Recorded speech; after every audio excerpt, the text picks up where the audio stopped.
When my wife and I moved into our new house during the summer of 2019, the neighbors on both sides wasted no time warning us about the renters living in the house directly behind ours. According to them, these people had a reputation for stirring up trouble, taking even the smallest things to extremes, and showing a near paranoid distrust of everyone nearby. We kept it in mind, but had no issues for the first 6 months or so after moving in. Their house sits on a hill behind ours, and so overlooks the majority of our backyard due to the elevation change.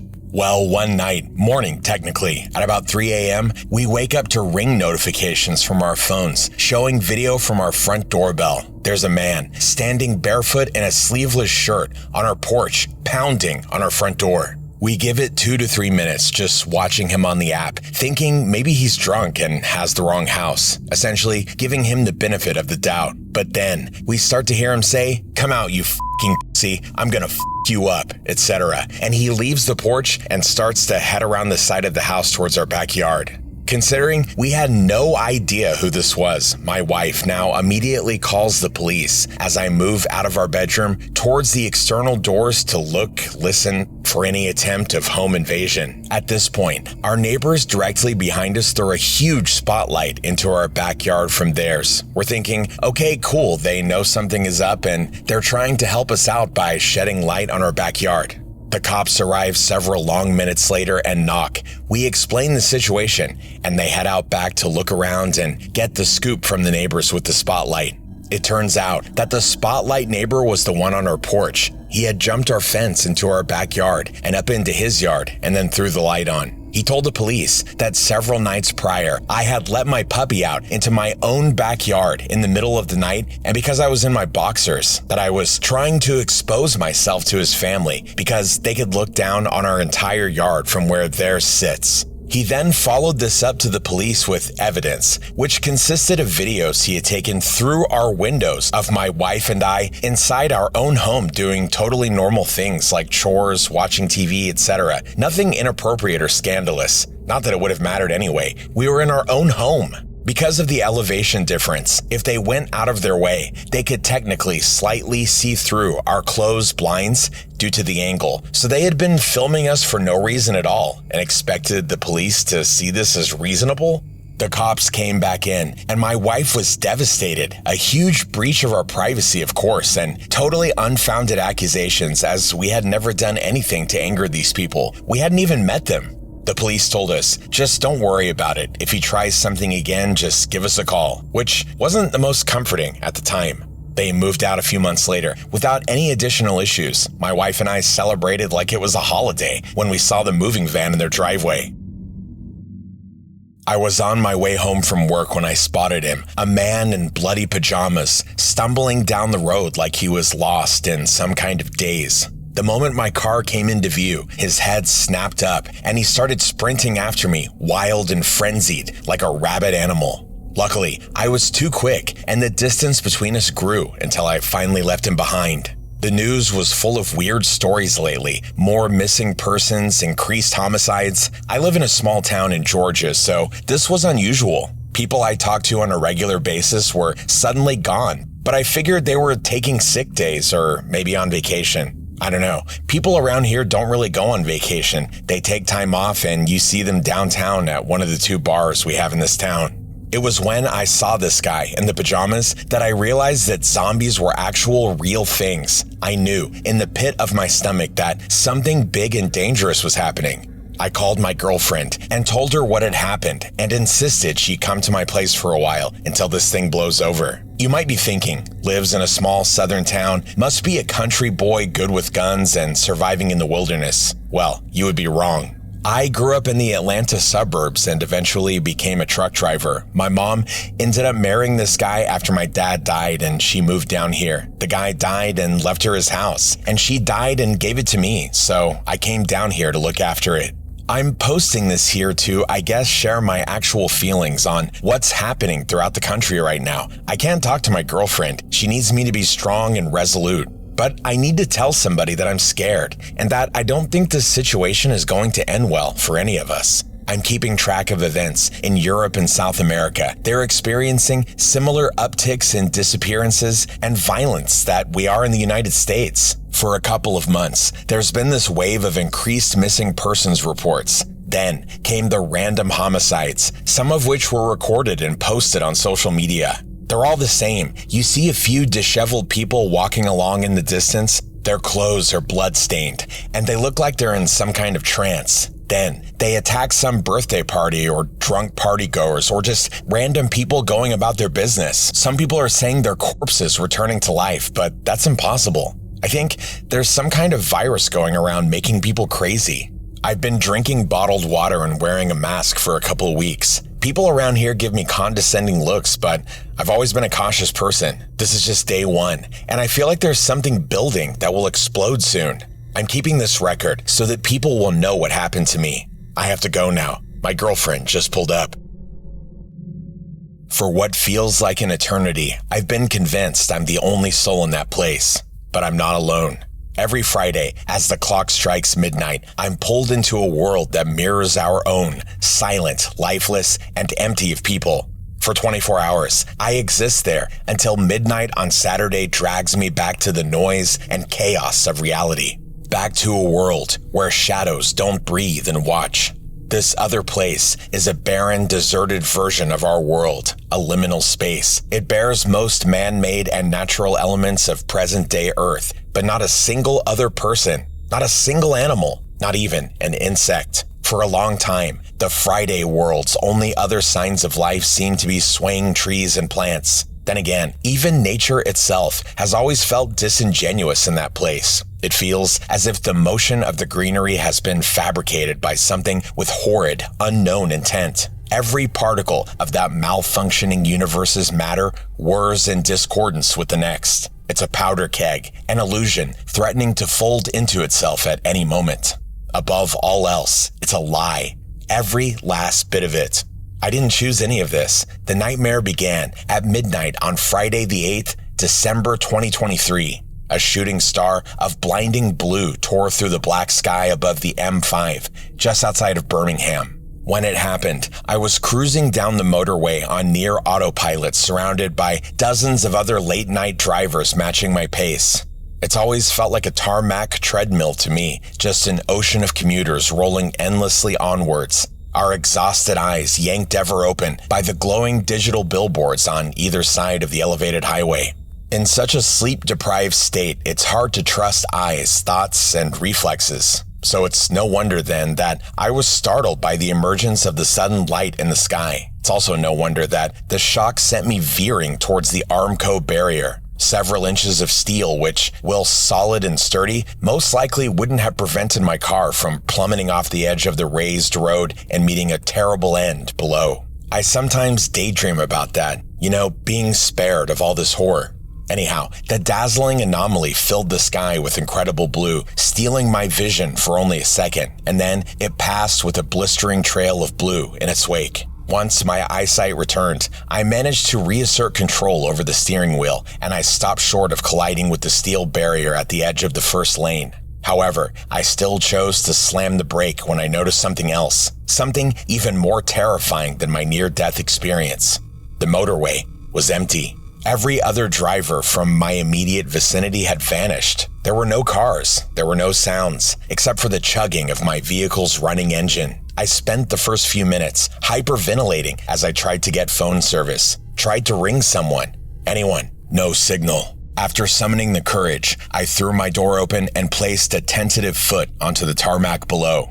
There were no vehicles coming towards me. There was no anything. And that was why I'd been so hesitant to leave the safety of my driver's seat. Still, I had to do something.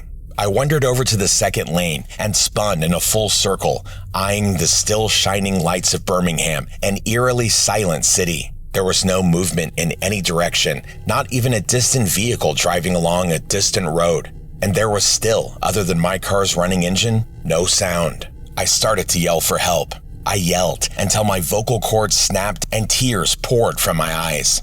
I wasn't yelling at people, but at the maddening array of billboards and fully lit buildings at either side of the elevated motorway. I wondered how a city still full of so much man-made light could be so empty. And then, after what must have been 10 minutes of bellowing into the night, came a reply. It was a shrill sound, like an undulating sheet of metal against the wind. What made the piercing shriek chill my blood was that it sounded so close to a human scream, but it was heavily distorted, robotic, cold, unfeeling, and predatory. Yes, predatory. I struggled to shake that thought. It was the sound of something on the hunt. It sounds bizarre given that I'd only heard a noise, but I didn't need eyes to know what my gut was telling me. I needed to get far away from there. After sprinting back to my vehicle and slamming the door closed, my beating heart stilled a little. It's funny that cars make us feel so cozy and shielded, isn't it? It seemed as if the source of that wretched shrieking sound wouldn't be able to touch me anymore. Of course, I knew that wasn't true. Not knowing where to go or what to do, I continued driving along the motorway, driving home. That might sound like an insane thing to do, but I felt vulnerable out on that open motorway. Smart prey doesn't sit still. Besides, I still had 5 hours of driving to do. There were miles and miles of land to cross. I think some part of me must have been hoping that at some point during the journey, I'd come across another living soul, somebody who would help me. Instead, I discovered only a larger void of terror, more deserted villages, towns, and cities. As I passed through residential areas, I did spot a few cars parked on driveways, but there wasn't a single moving vehicle on the roads. Light shone through the windows of many buildings, from comfy abodes to hulking skyscrapers. However, I knew that there were no people in those empty husks, so these signs of humanity made the scenery feel all the more haunting. The light felt deceptive and illusory, a red herring. Life was implied, but none could be found. What about that sound? I reminded myself, fingers white-knuckling the steering wheel. About 2 hours into driving, peculiarities began to present themselves. Peculiarities unlike that stunning shooting star. These were sights that, much like the street lamps and kitchen lights illuminating an empty world, filled me only with a well of dread. I emerged from the shadow of a bridge over the motorway to find that the moon had transitioned from a crescent to a full circle. I had to blink my eyes to be sure, but it had changed. I was certain of it. In any other situation, I would have convinced myself that I'd imagined it, but nothing about the event made sense. Next came an impassable junction shooting off from the motorway's first lane. Impassable, not in a worldly sense, but in the sense that the tarmac of the road simply disappeared beneath the roots of several trees. The road slipped like a forgotten rug under a thicket of woodland. It was as if nature had built over it, but I knew, even on that first night, that those proud birches were like none I'd ever seen on Earth. I'd been toying with the possibility that the world had ended. However, such strange sightings, such askew, glitchy rendering of the environment drove me to believe that something quite different had happened, something designed. It had something to do with that mechanical noise, that inhuman scream which, when I was about an hour away from home, I heard again. And it wasn't so distant this time. It's following me, I realized in fear. But I saw and heard nothing else during the rest of the drive. I arrived home around 5:30 in the morning. The sun still hadn't risen, but at least most of the lights in my neighborhood were off. That made things feel a little more natural. It gelled with the emptiness of the world. I prayed to sleep off whatever was happening to me. I prayed that I'd wake up with a pounding headache and find that it had all just been a dreadful dream. Yet, after I woke with a groggy head in the early afternoon, I walked out of my house to find that the dead world remained. I wandered for a few good hours, but found nothing and no one. My phone had no signal. I couldn't connect to the internet. The drive home hadn't been a dream. I spent most of the evening drinking and shuddering fearfully in my living room until passing out around 10-ish. When I woke the second time, I was certainly groggier than the day before. In fact, I wouldn't have woken at all if it hadn't been for the rather loud knocking on my front door. Never before, in the midst of a hangover, had such a racket sparked joy in my heart. And when I opened the door to find a postman, I laughed tearfully. It was Saturday, and the world had returned. Of course, I'd lost an entire day, an entire work day. Wait, relax, you work from home on Fridays, my bamboozled brain recalled. Strange that I'd care about something like that after what happened. Then again, my focus on normal thoughts may well have been a trauma response. In fact, over the course of the following week, I half convinced myself that I'd imagined the whole thing.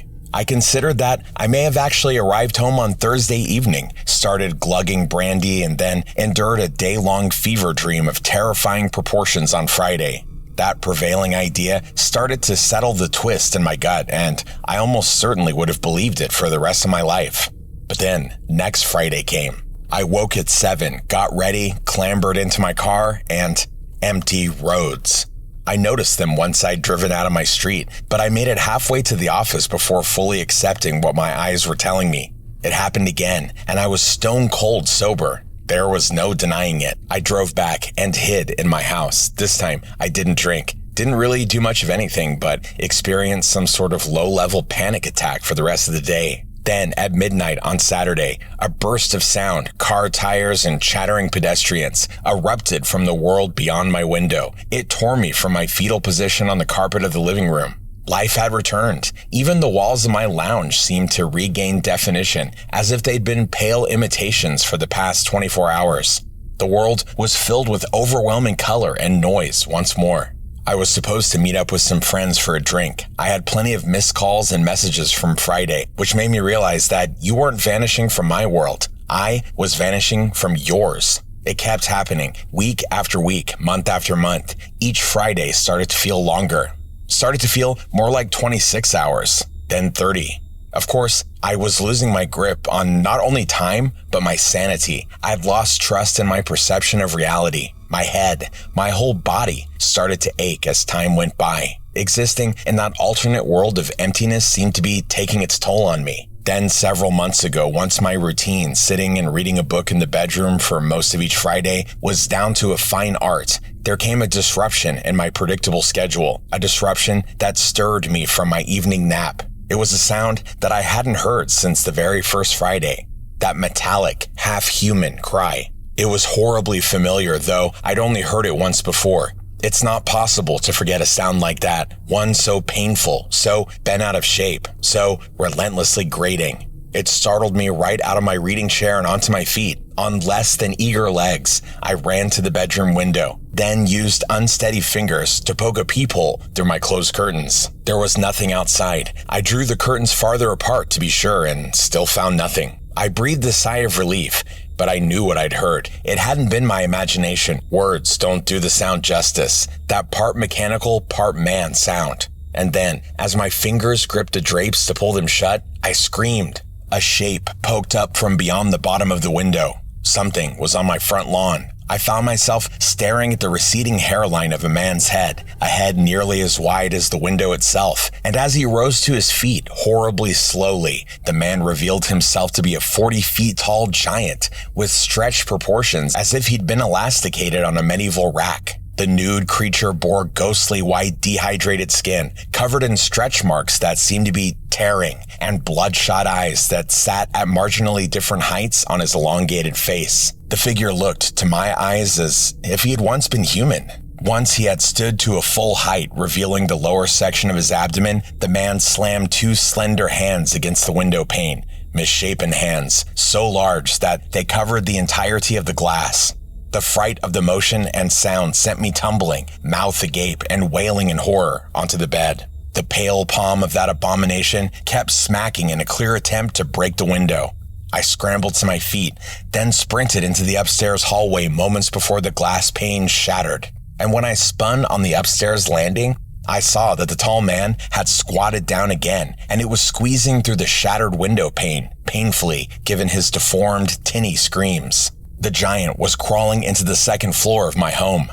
I cried as the thing struggled to fit its mammoth skull into my bedroom, but I didn't linger for more than a second. I sprinted down to the entryway, flung the front door open, and beelined towards my car. Once I'd slipped into the driver's seat, feeling deceptively safe in that flimsy box, I looked up at the tall thing lifting its feet off the grass as its torso wriggled through my upstairs window. And as I looked, it paused, then started to reverse.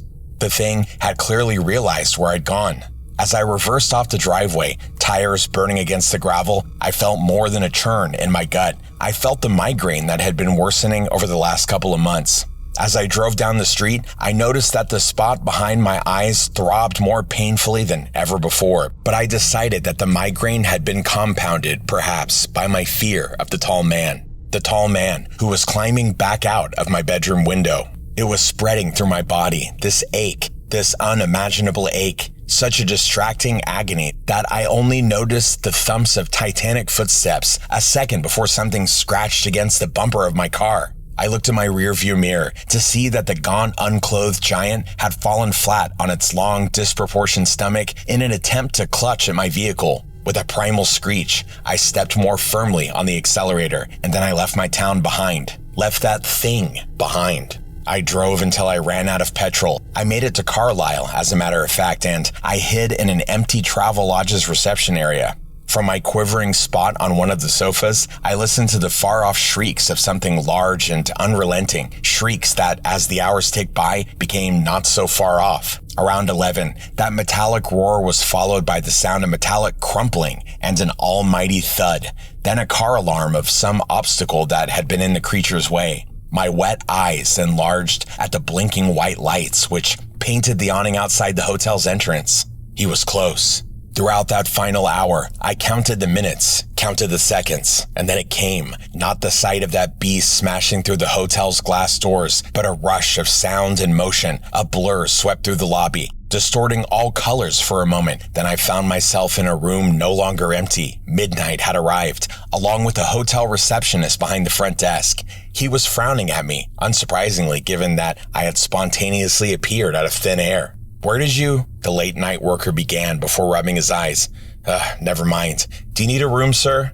I shook my head whilst clambering up from the sofa, and then I hurried outside and walked to a local petrol station.